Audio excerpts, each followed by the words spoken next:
there! So today we have another super exciting topic, and no further ado, let's just dive in. So today we have a super short and sweet topic, which is how to calibrate your monitor. So this is something super useful. It might be a little bit boring, but still it's an important topic to cover, especially when you start editing your photos in Lightroom or Photoshop. Probably you might have been like this, like Mr. Bean. So if you're not sure if you're colorblind or your monitor isn't calibrated.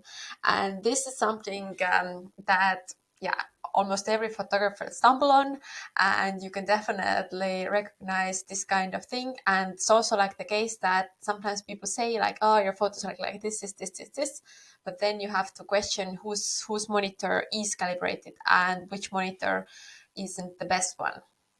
So first of all, why you need to calibrate your monitor. So as you all know, every screen reproduces photos differently.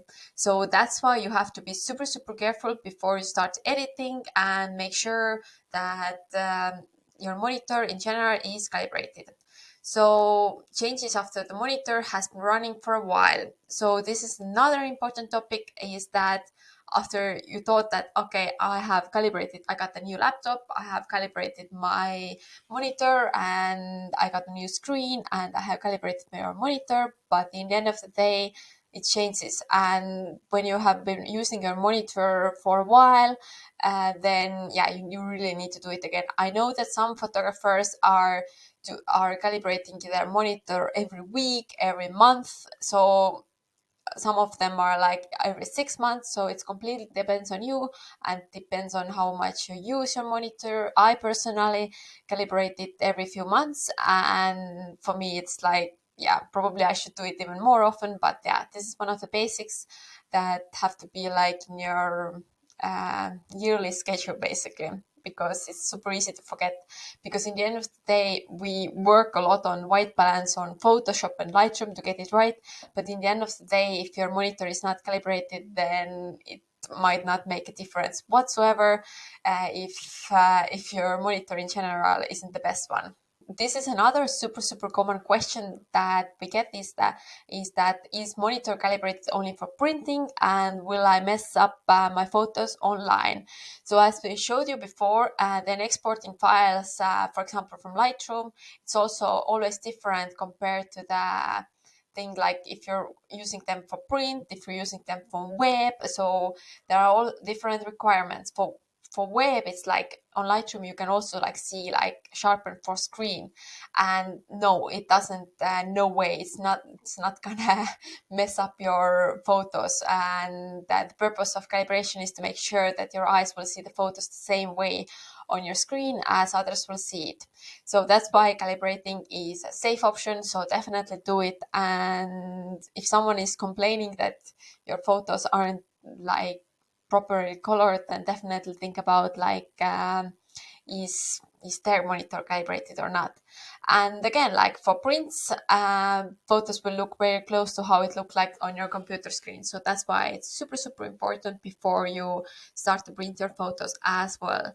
And by the way, if you haven't printed your food photos yet on paper, then I highly recommend this one, because this one was something, it's like completely different feeling, and I would highly recommend you to print some of your food photos as well, because it is powerful and you will get the completely different inspiration and feeling, or at least I got it.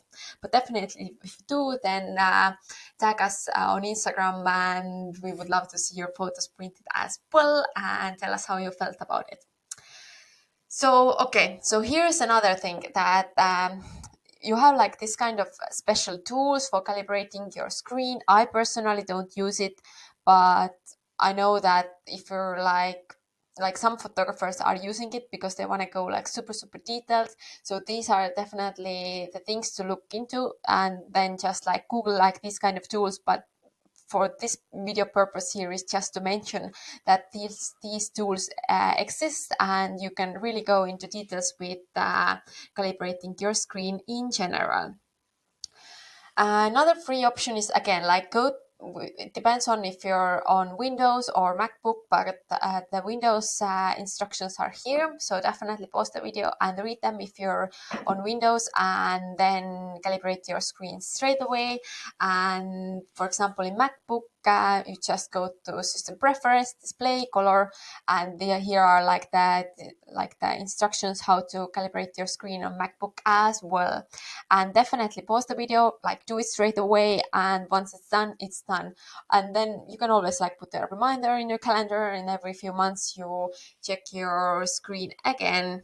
And after you have done it, then definitely you should be cheering, because your monitor is ready to go and you can really start editing on the next level.